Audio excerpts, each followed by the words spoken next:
Good morning. Welcome to riding day 9. I thought I would share this moment with you. I've just been sitting here on this bench having my breakfast, which will probably be my first breakfast, admittedly. But I've just been sitting here watching a heron on one of these logs. Actually not this one, the one just a little bit further in the midstream. Also having its morning breakfast, catching a fish. Now, I didn't film it, not because I didn't want to show you, but because many years ago I learnt the lesson. Actually, it was in Australia, in the Kakadu National Park in the Northern Territories, big wetlands where there are lots of crocodiles. I was on a boat with a group of tourists, and there was a crocodile sitting on a very small piece of land in the middle of the river, a bit smaller than that you can see there. And suddenly, out of nowhere, another one came and challenged it for this prime spot in the sun. And a ferocious battle took place, with the challenger eventually winning and taking his place on the sunny spot. And I filmed it all, but everybody in the boat was watching it and whooping and clapping and cheering with the excitement of the whole thing. And when it was over, they all said to me, "Did you get it? Did you get it on film?" And I said, yes, I did. And as soon as I said that, it occurred to me that although I'd captured it on film, I'd not actually seen it. I'd missed the whole thing. I just captured it on film. And I had missed the moment. So now, when I get situations like that, I don't film it. I just enjoy it. And it's an example of, I guess, what the Roman poet Horace would have, when he coined the phrase carpe diem. Just seize the moment, enjoy the moment. And it was great watching that heron fish this morning. Sorry I can't share it with you.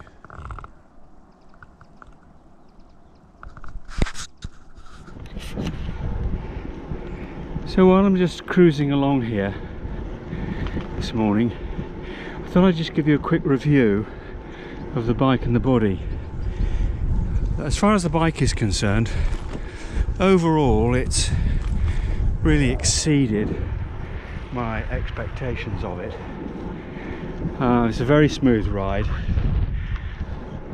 The titanium frame seems to be able to absorb a lot of the imperfections in the surface.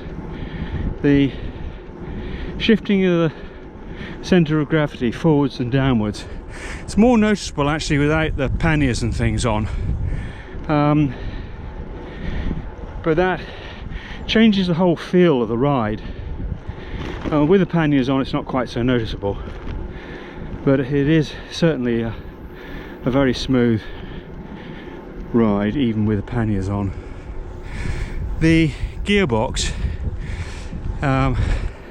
has really lived up to expectations. Its reliability, the ease of changing gears, the ability to change several gears, make big leaps at any one go.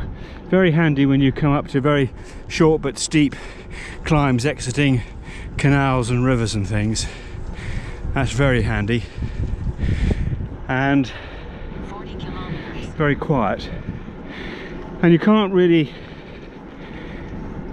consider the gearbox in isolation from the Gates belt drive, and that again very quiet, maintenance free. I think I've only washed it once after the rainy day and going through a few puddles, and of course no grease or anything.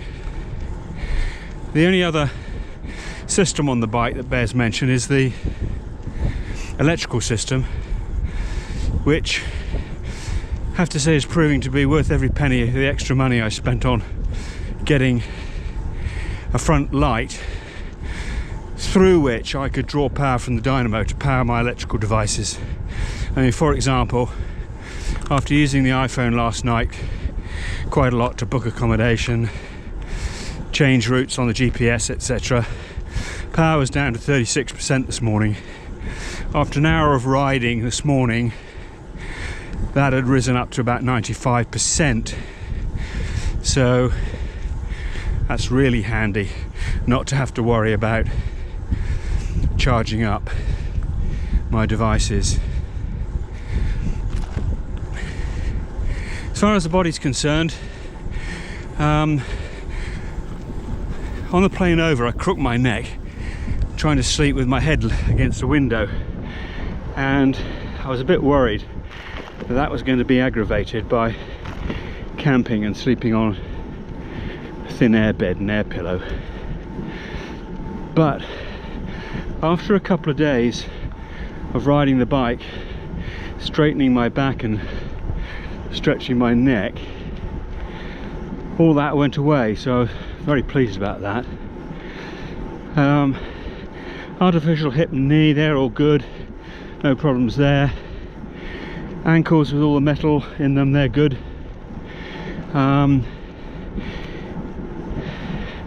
My butt, which I suspect everybody's wondering how that's holding up so long in the saddle. Well, that's holding up really well. I mean, the Brooks B17 saddle, which I'm using, which I brought over from Canada, is so comfortable. I mean, it's got nearly 6,000 kilometers on it now, but I can sit in this on this saddle for 10-12 hours a day, and the only thing I really need to do is stand up occasionally in the pedals and just squeeze some blood out of and into the glutes, and then I'm fine. No chaffing, and that's a great bonus. No friction between the leg and the saddle, but I still take the precaution of using talcum powder just to make sure that that area is all nice and dry and easy to move. The only negative thing on the body side is on day 2, just before I left that campsite, I was fixing the panniers on the bike, and the bike slipped out of my hands, and I instinctively reached down to stop it hitting the floor, and I don't know how I did it, but dislocated the little finger on my left hand, which I've done before. I have to say, although it throbbed like a Harley Davidson for a couple of days, I put it back in place myself and didn't bother going to see a doctor.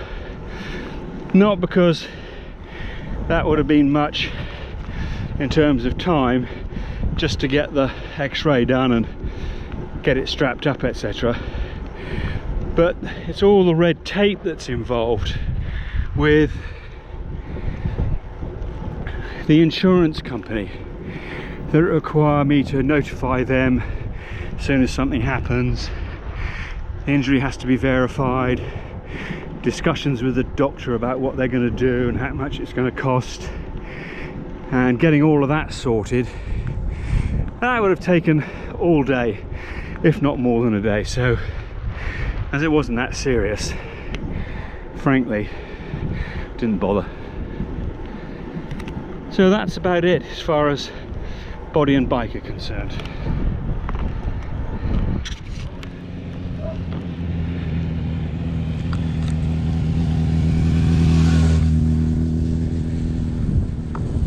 So I'll just show you a few examples of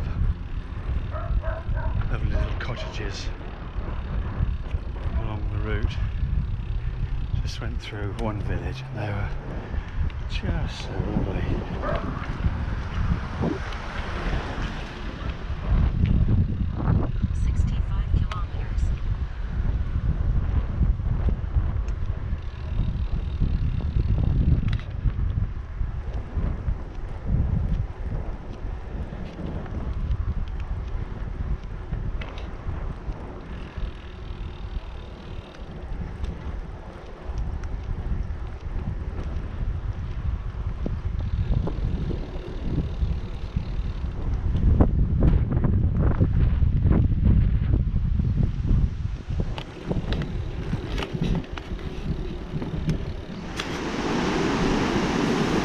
suppose I ought to show you this. This is the Loire, and it's an example of where the canal, which actually I've been following for a little while, actually goes over the river on a bridge, on an aqueduct. So this is the canal, there's the river, there's the canal again with a big lock at that end to raise it up and take it down from this height down to a normal level. And this is the Loire. And there's a family over there on the beach, I don't know whether you can see them. And down here in the water, if you can hear me above all the noise of the water going over the weir, there's a young family just playing in the water down there as well. Looks very inviting. It's getting quite hot here now.